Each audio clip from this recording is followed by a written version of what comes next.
Hello, kabayan. Isang mapagpalang araw po sa inyo lahat. Welcome to my YouTube channel. Kabayan, ngayon po ay pahinga muna sa pagtatrabaho si kabayang amigo. Kaya po, ang gagawin ko po ngayon ay ipakikita ko sa inyo kung paano po ako magluto ng lampreduto ng baka. Kung tawagin po rito sa Italy ay lampreduto ng baka. Ewan ko nung tawag po sa Pilipinas yan. Libro-libro. Libro-libro yata ng baka kung tawagin. Siya nga pala kabayan. Meron naman po tayong napasaya. Bali mga bata po sila. Binigyan ko po ng konting saya. Yung una pong binigyan ng mga bata, yung mga taga-Tarlac po yun. Ngayon naman po, mga taga-Batangas naman po, binigyan ko ng konting saya. Mga bata po sila. Mamaya po, pakikita ko sila sa inyo. Pagkatapos ko po magluto. Pakikita ko po sa inyo yung aking luluto, yung lampreduto ng baka. Ito po yung kabayan, yung kung tawagin dito sa Italian, lampreduto. Lampreduto ng baka. Sa Pilipinas, libro-libro daw ang baka. Ito po yan. Bali, binili ko na po yan ng malinis at saka malambot na po. Yan, nakahalbos na yan yung binili ko. Yan po. Kaya igigisa ko na lamang po yan. Ito po yung mga ricado. Celeries. Kinchay yata yan kung tawagin. Luya. Sibuyas, bawang. Ito po, gagamitin ko pang-gisa. Olive oil, fresh po yan. Masarap po yung gamitin sa pag-gisa po. Mabango, olive oil. Ito po. Siya nga pala kabayan, itong ginagamit ng pagluluto. Ito po, electric. Napakaganda po itong gamitin, iwas sunog. Pag po nabasa po ito, ibabaw, automatic po yung mamatay. So, basta wala. Yun po.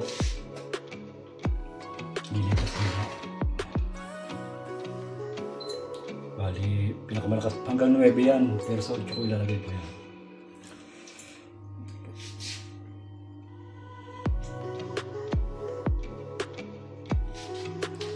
Pinainit ko muna po yung aking lutuan. Kaldero maliit. Tingnan nyo ba yan? Yan, usok na. No? Bilis po itong uminit. Lalagay ko na po yung olive oil. Panggisa. Panggisa ko na. So, kabayan, lalagay ko na yung mga ingredients. Unang ko muna ng ilagay yung luya.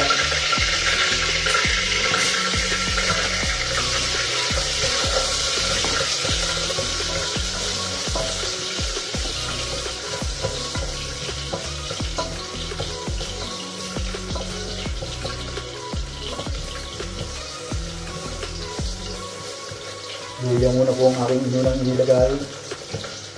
Tapos, ito po, susunod ko na yung bawang.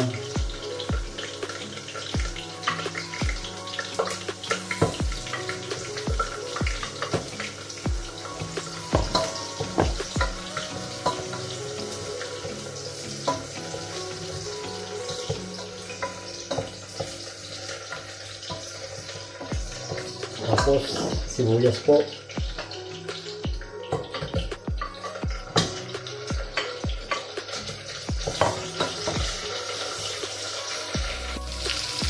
Kabayan, inigisa ko na bawang, sibuyas, luya, bango. Ito pong celeries na ito, mamaya ko po ilalagay yan kapag medyo luto na po itong pan. Pag nagisa ko na itong lampreduto, libro-libro ko tawagin ito. Sa huli ko ilalagay yan. Kalutuan din na may libo. Yan, medyo mabango na. Ngayon po, ilalagay ko na itong lampreduto. Yan kabayan, ilalagay ko na yung lampreduto po. Ilagis ako na. Balik, kaunti sabaw lang po ito. Tapaklubang ko.